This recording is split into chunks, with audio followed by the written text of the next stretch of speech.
What's up, you bunch of sixes? I'm assuming you're a six because you, clicked this video, which is about Life in the World to Come, an improv comedy podcast about the apocalypse by Chris Dunn and Will Wood. For those of you who haven't listened, the basic premise is that we, the audience, send questions to ask about the future to Will and Chris, who have infinite knowledge, and they answer our questions. This podcast has been going on for years, and as such, some of the questions have been answered multiple times, and with different answers. Dun dun dun. This pun only works when it's, written. Anyway, while the prophets have said that there is no canon and to essentially take each episode at face value, I disagree. Every question I answer is true, at least in some way. So my goal is to make a timeline of the apocalypse, as seen in Life in the World to Come. I'm going to take it episode by episode, only using the charismatic edition as to not take money away from Chris or Will, or take it out of my wallet. Plus, the earlier episodes don't really have an uncharismatic edition, so, yeah! Let's get things started with Episode 1, Sex, Drugs, and Yu-Gi-Oh! Cards. The first question is asking how to fortify an above-ground home. Now, here, Will mentions blood tornadoes. This isn't really important to anything, I just kind of wanted to tell you that. But, back to the bunkers. They mention that everyone with bunkers will be weak, so we can reasonably assume that most people who have the bunker lifestyle will just die when they eventually have to leave the bunker. Especially because the gigaworms will just also kill them. So once the event happens, most people who have bunkers will die. About 7 minutes into the episode, they mention that teenagers will congregate at graveyards. Now, why is this important to mention? Because they specified normal teenagers. 'Cause I'd rather be normal, oh so normal. I suggest that we keep this informal. Which means that we can place us relatively towards the beginning of the apocalypse, along with the blood tornadoes and gigaworms. While living humans seem relatively unaffected by radiation by this point, dead humans, not so much. Zombies will be a very real threat, in the sense that they exist, but they're pretty stupid. Now, zombies may not actually be a real threat, but the sun most certainly will.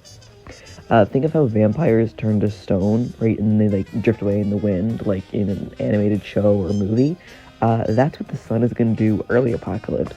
And speaking of vampires, these guys are going to be a real problem in the world to come. So keep garlic on you. That still works. Unless you want to be a vampire. The second question of the episode is about finding love. And it seems that love is going to be one of the first emotions to skedaddle on out. This includes familial love. While the original humans didn't seem to face much radiation effects, the offspring of the first generation will be heavily impacted by the exposure. At 18 minutes of the podcast, we get the first mention of having multiple arms and increased strength. 4 arms, very strong. Since this is mentioned multiple times throughout the podcast, we can assume that this initial mutation is very effective, or at least considered an attractive feature for humans and other species in the apocalypse. People will turn to steam-powered alternatives. Just mentioning this because they kind of just threw it out there, so I feel like that's pretty important, established. The third question is about Lexapro and how to keep a steady supply of it in the apocalypse. Medications will be traded for water and bullets.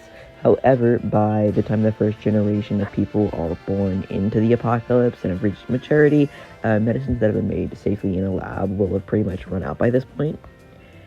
Around this time, they also mention blood.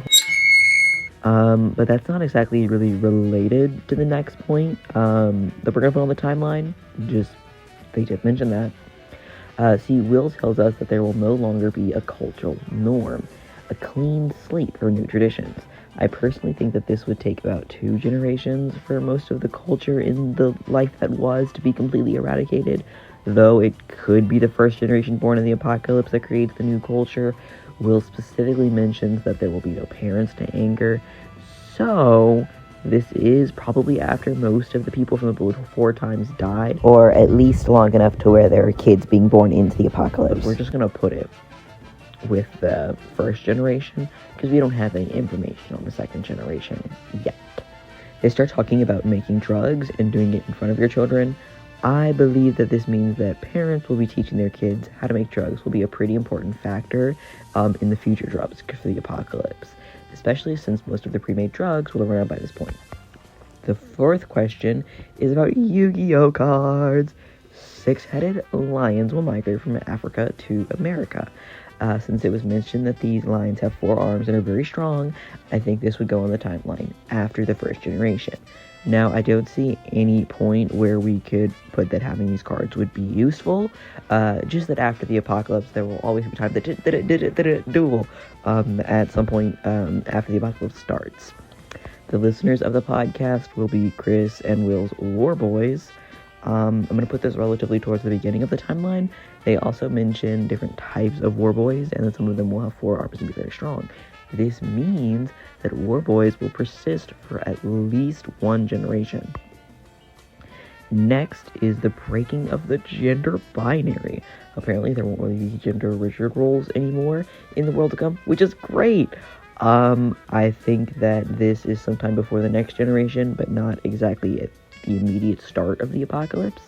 They mention that people will just kind of take what they can get, which will probably be after the changing of what relationships look like.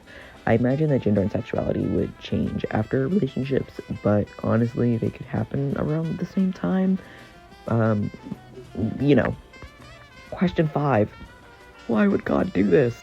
Conclusion / recap. We did it. We reached the end of the episode.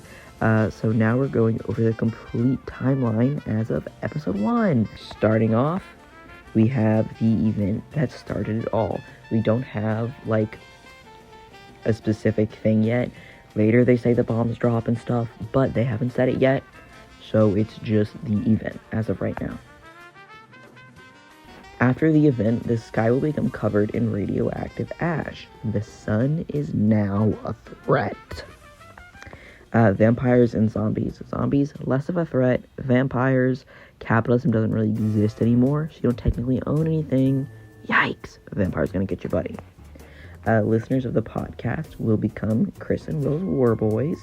Things run on Steam again. And now we're at, our first little, big event. Not really big event, but towards the beginning of the apocalypse, humans will be relatively unaffected by radiation.